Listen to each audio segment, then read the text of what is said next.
Quand l'Esprit Saint est venu le jour de la Pentecôte, il y avait un ordre établi, mais il n'accomplissait pas le dessein de Dieu. L'Esprit Saint est venu avec toute la connaissance de la pensée divine. Il est venu et a commencé son travail afin de réaliser le dessein divin. Il a tout pris en main. C'est alors que les gens ont été partagés. Quelques-uns de ceux qui habitaient dans Jérusalem et de leurs chefs n'ont pas voulu de ce nouvel ordre.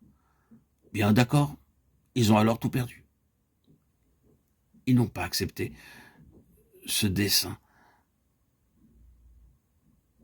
que le Saint-Esprit voulait leur enseigner.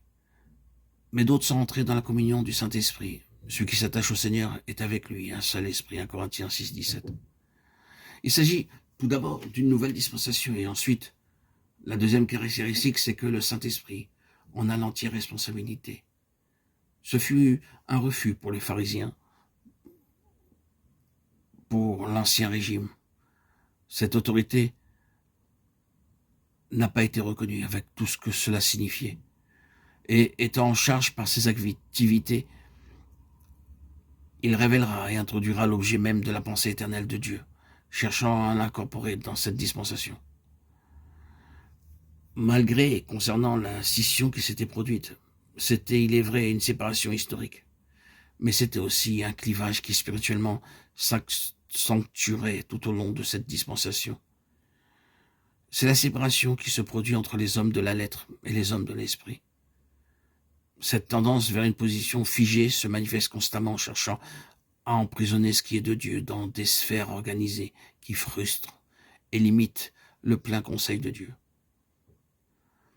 J'ai un article sous les yeux, j'aurais aimé pouvoir le citer dans son intégralité, mais il y a certaines choses dans cet article qui expriment ce qui est dans mon cœur beaucoup mieux que ce que je pourrais dire moi-même. Il a été écrit par un membre du Parlement britannique. Le voici. Les hommes et les femmes peuvent être classés de bien des manières. Classe supérieure, riche, moyenne ou pauvre, religieuse, sceptique ou athée, et ainsi de suite. Mais comme je le crois, la seule catégorisation qui réellement importe, c'est celle qui partage les hommes entre les serviteurs de l'esprit et les prisonniers d'une organisation.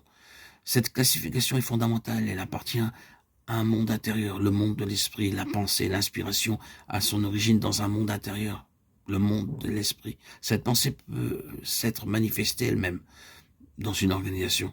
Alors cette même organisation essaiera graduellement de mettre à mort ce concept qui lui a permis d'exister.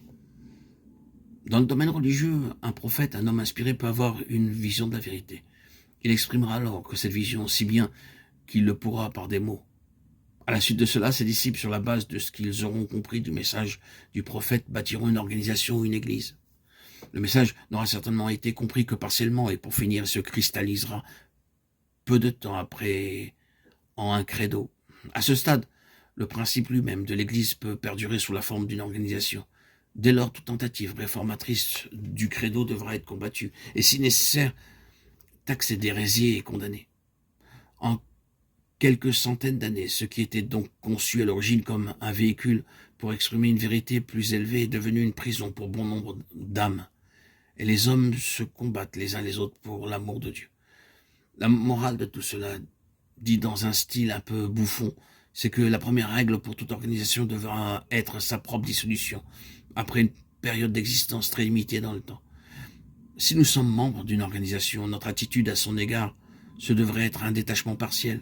Nous devrions être au-dessus de cette organisation, même si nous sommes en elle. Par-dessus tout, nous devrions considérer toutes ces organisations fidèles comme des tentatives et des structures provisoires. Nous devons être serviteurs de l'esprit et non prisonniers de l'organisation. Nous devons demeurer en communion avec la source de la vie et ne pas nous perdre nous-mêmes dans des véhicules temporaires.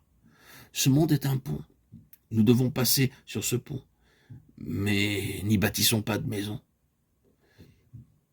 N'est-ce pas ce que nous avons dans les actes et dans tout ce qui est suivi?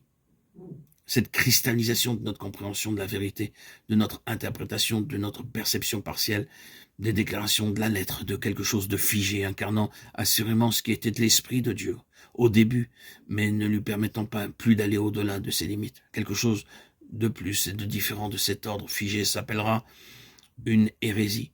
C'est là le dernier mot de toute organisation. Tous ces concepts pourront donc être incorporés dans une organisation, dans ce qui est appelé une église, une secte ou une dénomination. Et si vous voulez aller au-delà, eh bien, on vous dira que vous avez tort. Nous avons ici dans le livre des Actes ce clivage qui différencie les hommes de l'organisation et les hommes de l'esprit. Il y a un contraste vital entre la lettre et l'esprit de l'écriture.